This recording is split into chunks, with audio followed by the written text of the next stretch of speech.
This happened 2 years ago in Halloween of 2023. I'm a 25-year-old male, but at the time of this story, I was 22.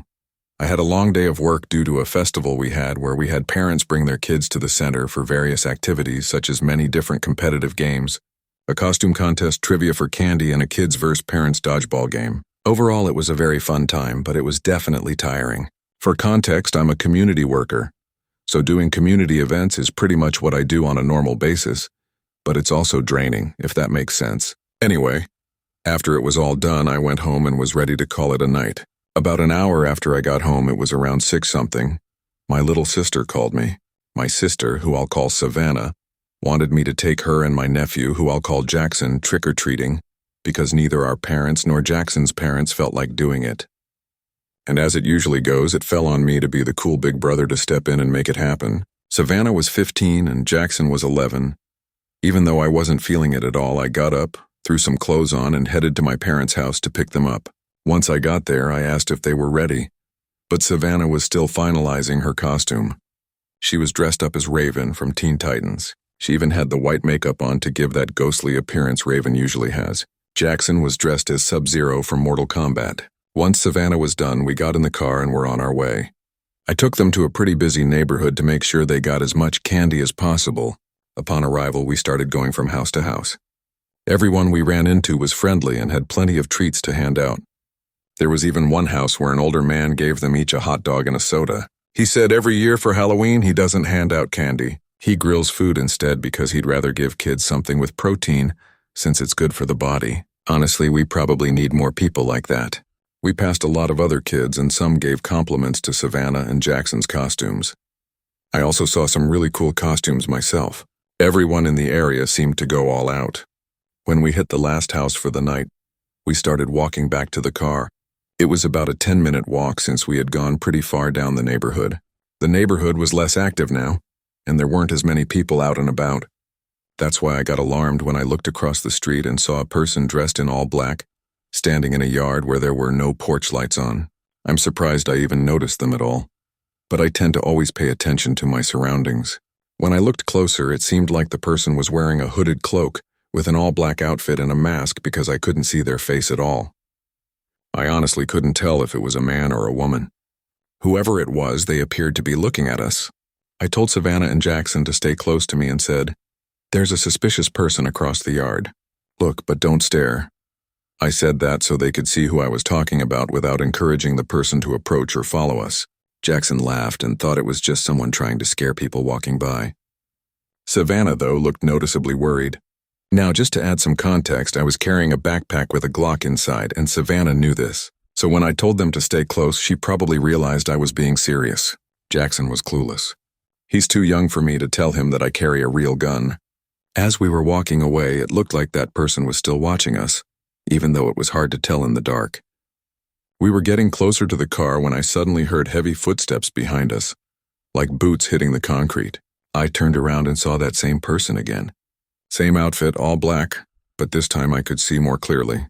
They were wearing a tactical vest, tactical boots, and black pants tucked into the boots. They had on a full spandex mask that completely covered their face. That made the situation way more serious. When you see someone dressed like that, the first thing that comes to mind is that they're armed. He's following us, I thought. I whispered to Savannah and Jackson. "I need you both to listen very carefully. Do not stop walking and do not look back. The person I mentioned earlier is following us. They're behind us right now. The last thing we want is to alarm them or set them off. So just keep your composure and keep walking." I mainly looked at Jackson when saying this because he's younger and might not fully understand how serious this was. Savannah understood completely. We kept walking and did occasional glances behind us. The person stayed the same distance away but was still following. When we got to the car, they were still coming our way. That's when I decided to make a bold move. I pulled out my Glock and pointed it at the person. I asked why they're following us. The person raised their hands as if they didn't expect me to do that, then slowly removed their mask. It was a woman, and she looked to be in her 30s. She took her mask off but didn't answer my question. She just stared at me blankly. I asked again, still pointing the gun, "Why are you following us?" What she said next made no sense.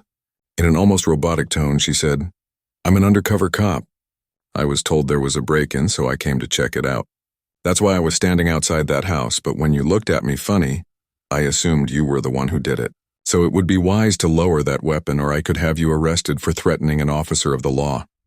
I hesitated, but then lowered my gun. What else was I supposed to do?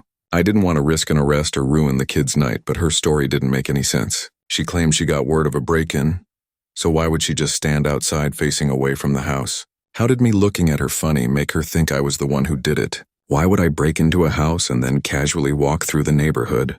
And why was she wearing a hooded cloak? All these questions were racing through my mind. So I asked her, if you're undercover, why are you in tactical gear? Wouldn't that kind of give away that you're law enforcement? And what's the point of the cloak? She didn't answer. She just stared at me again, but this time her expression changed. There was something malicious in her eyes, like she was irritated that I didn't believe her, and was deciding what to do next.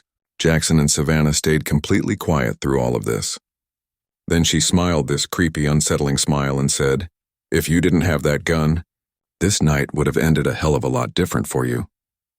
Right as she finished saying that, I noticed 4 figures suddenly emerge from between the houses walking toward us. All of them were wearing tactical gear, but without the cloak.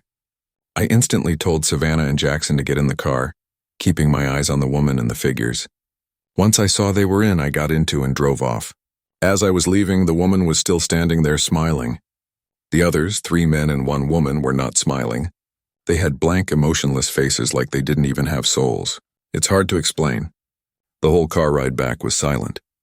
I'm sure the kids were in shock just like I was. I dropped them off, made sure they got in safely, then went home to process everything that happened. The thing I couldn't shake off was why they targeted us. The neighborhood was full of people walking around, so why us? I wish I could say it ended there, but it didn't. A few days later, I got a text from an unknown number. It was just a photo, no words. The picture was of my car taken in the parking lot of my apartment complex.